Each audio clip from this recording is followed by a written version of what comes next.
What's cracking, y'all? It's your boy Most Requested. Welcome back to another Talk That Talk episode. It looked like Shannon Sharp let the cat out of the bag. For this one, we have to go all the way to LA. Let's go.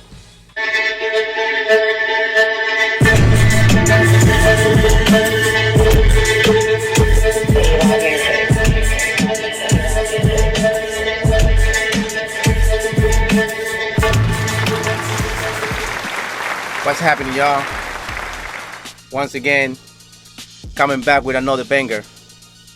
Oh yeah, it looks like Shannon Sharp had an incredible interview with Katt Williams.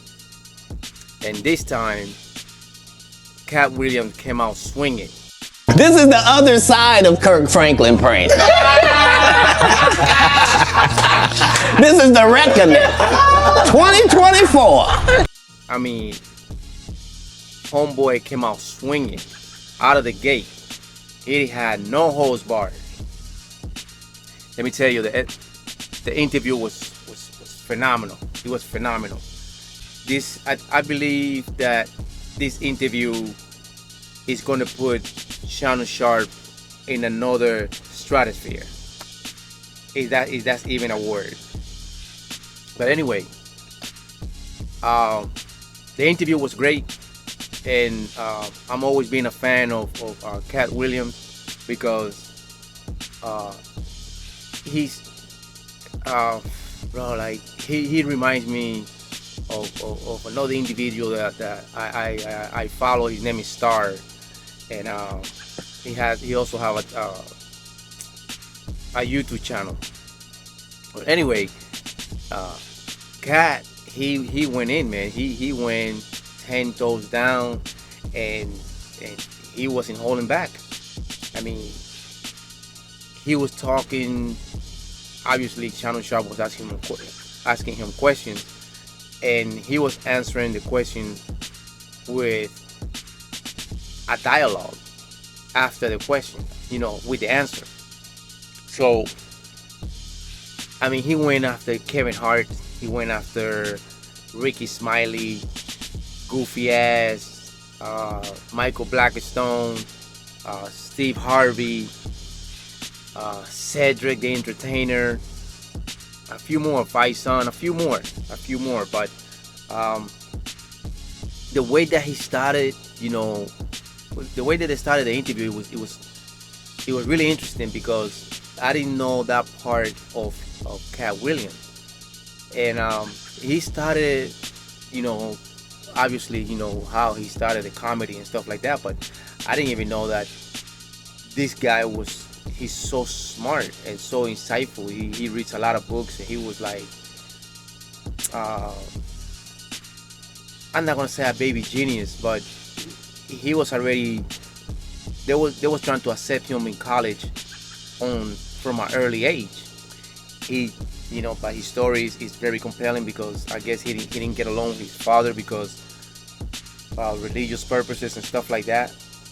And he just went on his own at the age of 13. He went to Miami, Florida.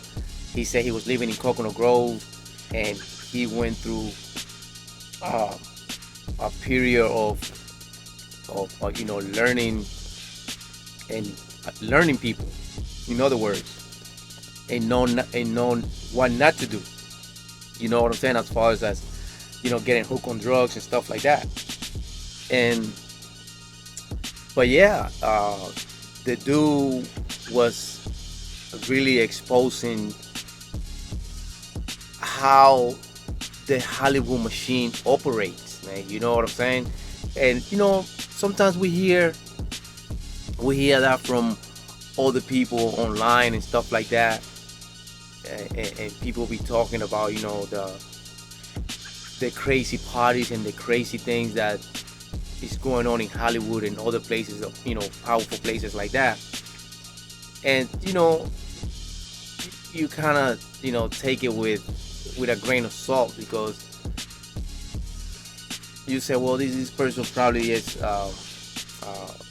bitter or mad at somebody didn't give him the opportunity, and why not? But the way, if you guys got the chance to see the interview, the full interview, it was like 2 hours and some change. It's pretty long, but it was really interesting, and trust me, guys, it will not disappoint you, because I mean, Katt Williams is an incredible comedian, but and he knows how to articulate his words, and you can tell that he was not, by the look and the demeanor and the way that he was expressing these experiences. You can tell that it was, it was like real life experiences that he was sharing. So there was some moments where he really, you can really see that he wanted to, be down with these comedians, but these other comedians, there was on some other shit. You know what I'm saying? There was on some other shit, and he was just not with it, man. You know what I'm saying? He was just not with it, and to the point that he was saying, look, if you really want to be famous in Hollywood, you as a man, especially if you're a black man, you get what I'm saying? And this is, I don't know if I see many white actors in Hollywood that they'll put them in dresses to become famous. Maybe very little. But a lot of black actors in Hollywood, in order for them to reach to that pinnacle, or to get certain status, they make you wear this dress, man, for whatever reason. I think they want to, make you feel like, emasculate you or whatever. It's just a crazy feeling. You know what I'm saying? So he wasn't with that shit, and he expressed it multiple times. So, there was a few segments with Shannon that he was, going back and forth about, about the particular, those particular incidents.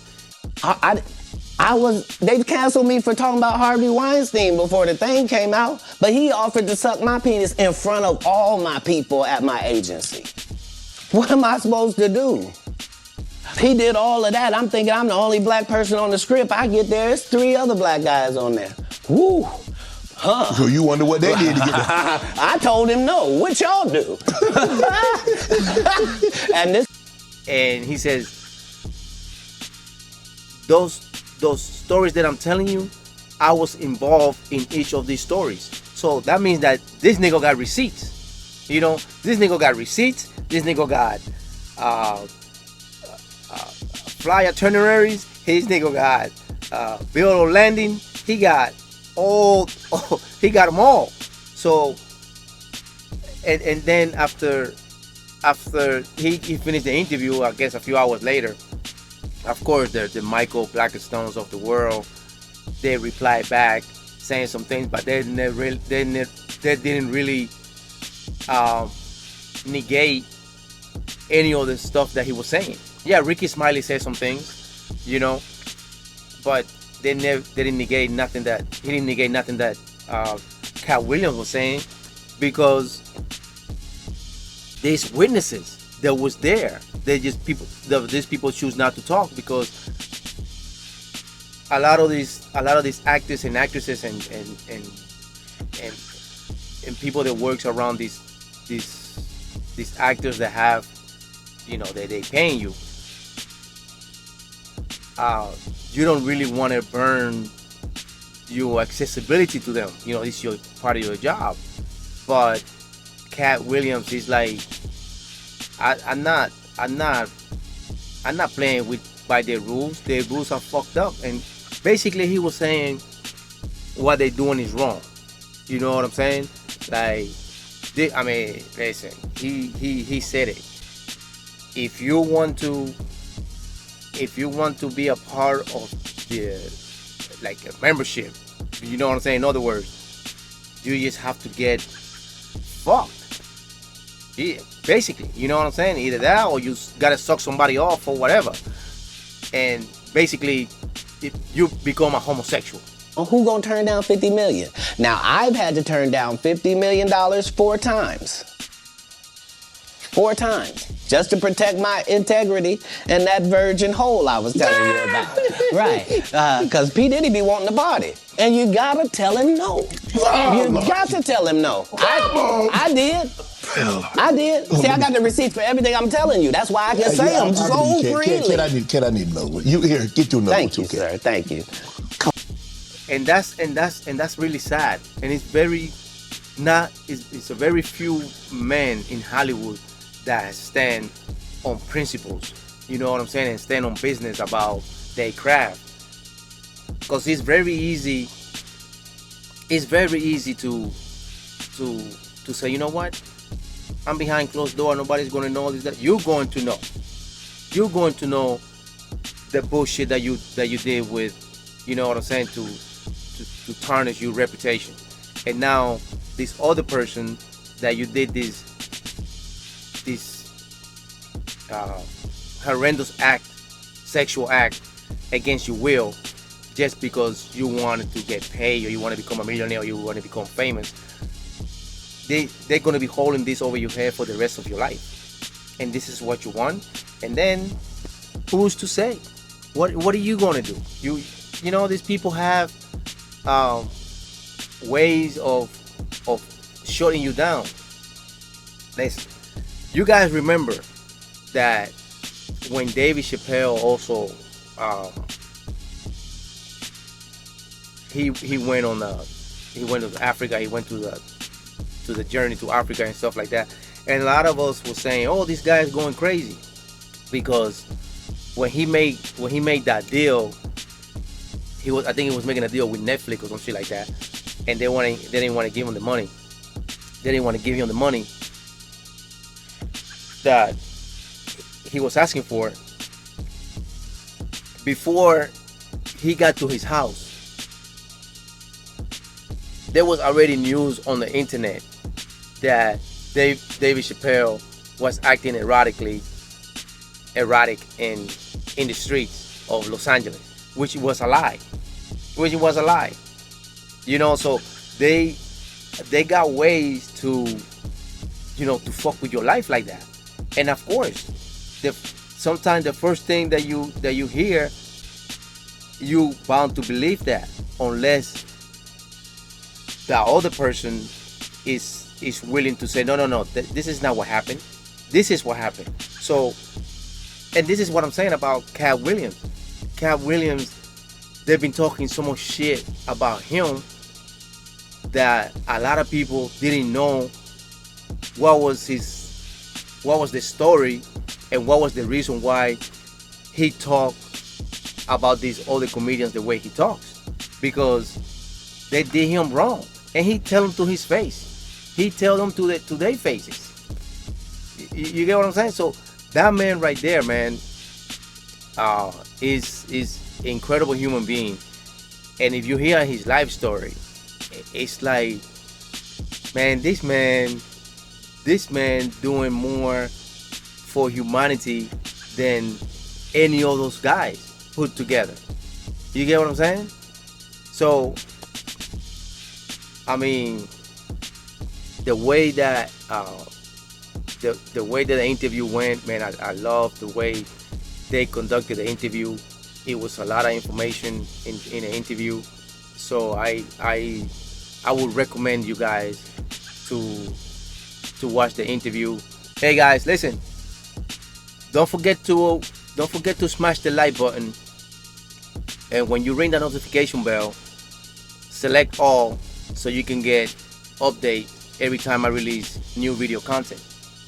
And by you subscribing to my channel, this is a way to support me and support the channel and help me grow this channel so I can come with some more good content for you guys, and we can grow together.